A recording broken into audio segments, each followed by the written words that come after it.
Ukraine और Russia की जंग एक भयानक रूप इख्तियार कर गई है। जहां नेटो वाले यूक्रेन को अपने खतरनाक हथियार, मिसाइल, फाइटर जेट और टैंक मुहैया कर रहे हैं, वहीं रूस ने एक खबर जारी करते हुए यह बयान जारी कर दिया है कि रूस और यूक्रेन की जंग में अब अमेरिका और नेटो वालों ने इस्लामिक जिहाद के जंगजुओं को यूक्रेन जंग में इस्तेमाल करना शुरू कर दिया है, जो सीरिया, इराक और दीगर ममालिक से लाकर यूक्रेन जंग में अमेरिका और नेटो वाले ला कर छोड़ रहे हैं। आपको यह भी बता दें कि रूस ने यह बयान जारी करते हुए और साथ में ये फोटोज भी जारी कर दी, जिसमें यह साफ साफ दिखाई दिया जा रहा है कि किस तरह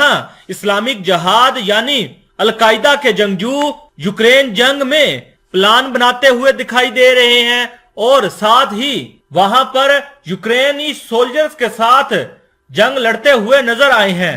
आपको यह भी बता दें, नेटो के डिफेंस मिनिस्टर ने बेलारूस के अंदर रूस के साथ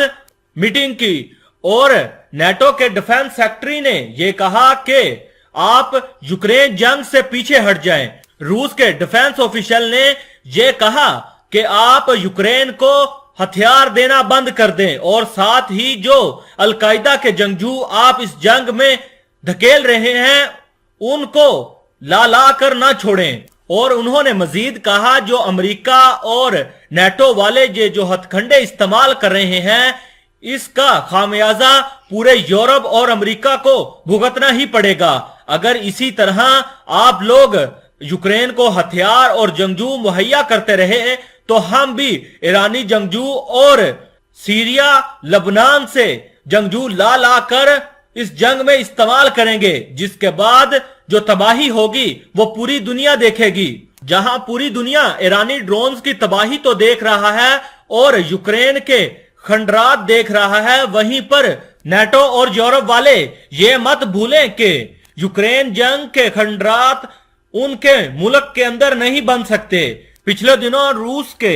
सदर व्लादिमीर पुतिन के बहुत ही करीबी साथी ने यह बयान जारी किया था कि हम यूके के ऊपर भी हमला कर सकते हैं या इनके लंदन शहर को उड़ा सकते हैं, जिसके बाद यूके और रशिया के दरमियान हालात मजीद खराब हो गए थे, क्योंकि यूके वो वाहिद मुल्क है जो सबसे ज्यादा असला यूक्रेन को मुहैया कर रहा है। रशिया के आला ऑफिसरान ने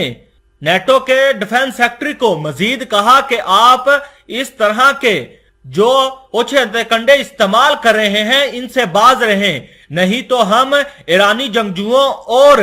सीरिया, लबनान से जंगजू ला कर इस जंग में छोड़ेंगे, जिसके बाद यूक्रेन तो बर्बाद होगा, साथ ही नेटो वाले भी अपनी तबाही का खुद ही जिम्मेदार होंगे।